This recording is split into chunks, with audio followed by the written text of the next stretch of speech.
Welcome friends, it's itsMaxDigital here, where we compare every type of technology and get more bang out of your buck. We break down everything here.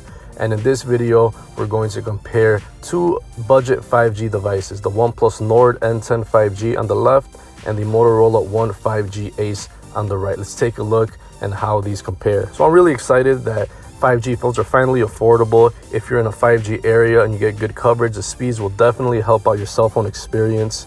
Although not everywhere here in the US 5G is as reliable as LTE. So some of the time, if you get these devices, you might still be doing LTE speeds on these. But that's okay because most apps are going to be running perfectly fine on LTE. It's just that 5G is just way better if you have good coverage. One of the main reasons that these devices are so good and so popular, in my opinion, is because they are being offered at a very low price. You could get these phones unlocked. The N10 5G could be had for $300 unlocked, while the Motorola 5G Ace could be had for, I believe, $400. But it gets even better when you get these phones on prepaid at Metro by T-Mobile. If you port in your number, you can get these for around less than $50 for each of these. So it's a pretty good deal for a 5G phone that feels better than its price. So let's take a deeper dive into how these specs compare. Let's just go over all the dimensions on these devices. The Nord N10 5G has a height of 6.4 inches, which is a little bit shorter than the Motorola. That one's at 6.5 inches. The width of these devices are both around 3 inches, and the thickness, the N10 is a little bit thinner than the Motorola. It comes in at 0.35 inches versus 0.39 inches. So these are very similar sized devices, except the Motorola is just a tad bit overall bigger. The OnePlus N10 is a lighter phone at 6.7 ounces or 190 grams, while the Motorola is 212 grams or 7.5 ounces. So the overall build quality is pretty good on both of these devices, but they are plastic. They're not going to have that premium $1,000 smartphone feeling, but they are definitely going to be nice to hold in the hand, and with that weight, it makes it very, very nice to hold these. So let's talk displays on these devices. The Nord N10 5G is a 6.5 inch display. The Motorola is 6.7, so the Motorola is bigger. You get 83% screen to body ratio on the OnePlus, 85% screen to body ratio on the Motorola. N10 has an IPS LCD at 90 Hz. You get Motorola at IPS LCD HDR10. For the resolution, both of these are 1080p or full HD screens. You got 406 ppi on the OnePlus, 393 ppi on the Motorola. Basically, these are pretty awesome screens. Like I said, they are not going to be flagship, but for the price, it is very awesome, especially the 90 Hz on the OnePlus. Both of these devices are running Android 10 with a very stock version of Android, but they have their own little tweaks to make them their own. For example, the Motorola has the gestures, the Motorola gestures where you chop for the flashlight or twist for the camera. The OnePlus has a lot of stuff inside the software that makes it different. Also, the OnePlus phone will probably get 1 year of updates, while the Motorola, who knows if they'll get any updates. So don't count on these being updated very often. For the chipset, both of these have Snapdragon processors. OnePlus is the 695G. The Motorola is the 750G 5G processor. I'm sure both of these devices are definitely going to be pretty close in performance. And for everyday apps that everybody uses, like YouTube, TikTok, Instagram, Telegram, Twitter, gaming, casual gaming, these will all perform very, very well. Although I could see them slipping with heavy video editing or heavy intensive graphic games. But other than that, people will be pleased with these processors. Same thing goes for the RAM. Both of these have a good amount of RAM. The OnePlus has 6 gigs compared to the 4 gigs on the Motorola. Both of these amounts of RAM are more than enough to handle everyday apps that people use.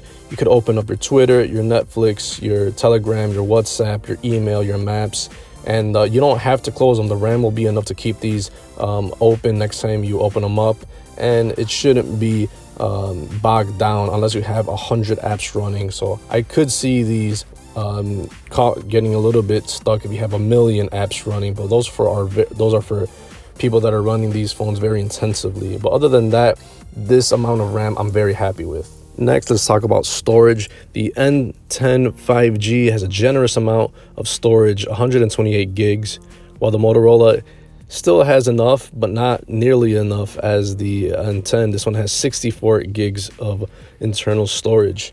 But luckily, both of these devices have micro SD card slots, so you could expand the storage as necessary for very, very cheap. It's just good to see a lot of these budget priced phones to have these amounts of internal storage plus the option for a micro SD card slot. So this is something that flagships they can't match. They took that option out, and it leaves these budget and mid-range phones to pick up the slack, which I'm very pleased with. Now let's move on to cameras. Now both of these phones are not going to give you flagship level pictures and videos. They just simply can't, not at this price point. But what they do offer is going to give you a chance to take a very good shot, a very good video, send it to your friends on social media, or send it to them in a message. It's just going to be a very awesome camera on these devices.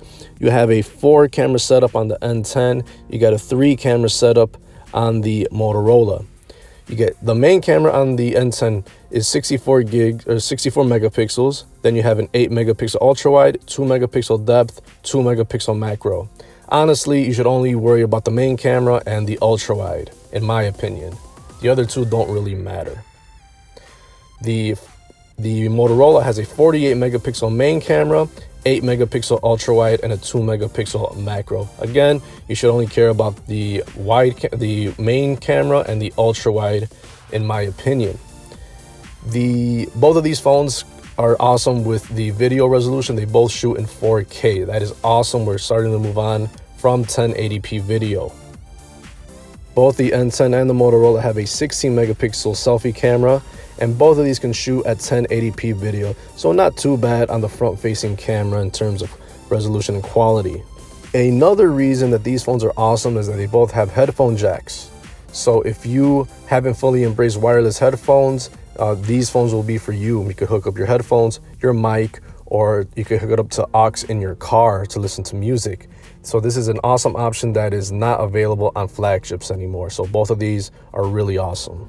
Both of these also offer Bluetooth at 5.1, and that's awesome because you could connect your wireless headphones and your smartwatch and your speakers and other devices. So like I said, with having a headphone jack and also having a nice newer version of Bluetooth, you could have best of both worlds and hook up all this stuff to make these phones even better. Both of these phones have NFC, so that's mostly reserved for payments. Both of these devices use the standard USB Type-C for charging, and that port is very versatile. People tend to forget that this is the same port that's used on laptops, on other devices such as tablets and even iPads. So it's just a port that is very versatile, so you could interchange the cable to charge different devices, which is awesome. For unlocking these devices, both of them offer a rear fingerprint reader. That is an old school but reliable way to open up your phone, and I have no problems with that. Next, both of these phones offer good amounts of battery. You get 4,300 milliamps on the OnePlus, and you get 5,000 milliamps on the 5G Ace. These are awesome sizes for batteries. Anything above 4,000 milliamps is considered good in my book, and these should last you all day, if not most of the day. And if you do need a charge during the day, you've been texting your phone, playing games, browsing the web, going on social media, you can connect them to fast charging. The OnePlus is 30 watts, which is very fast, and you get a slower fast charging on the Moto. It's 15 watts. So what are my takeaways from both the N10 5G and the Ace 5G from Motorola? Well, these are very, very nice budget 5G phones, but there has to be a winner here, and I'm going to have to give it to the N10 5G. The reason being that it has more internal storage, more RAM, It has faster charging. It's going to get 1 year of updates. And also the price tag when you get it unlocked is $100 cheaper. The bonuses on the 5G Ace is that it's just a little bit bigger with the screen size, and it has a little bit of faster processor. But other than that, everyday performance on these devices are pretty much going to be the same. But I'm going to have to give it to the N10 5G. It just has way more value packed into the device. I don't see a lot of things on a 5G standing out. Honestly, nothing really stands out on the 5G Ace that compels me to get that device. So on that note, guys, thanks for watching. I'll see you in the next one. Peace.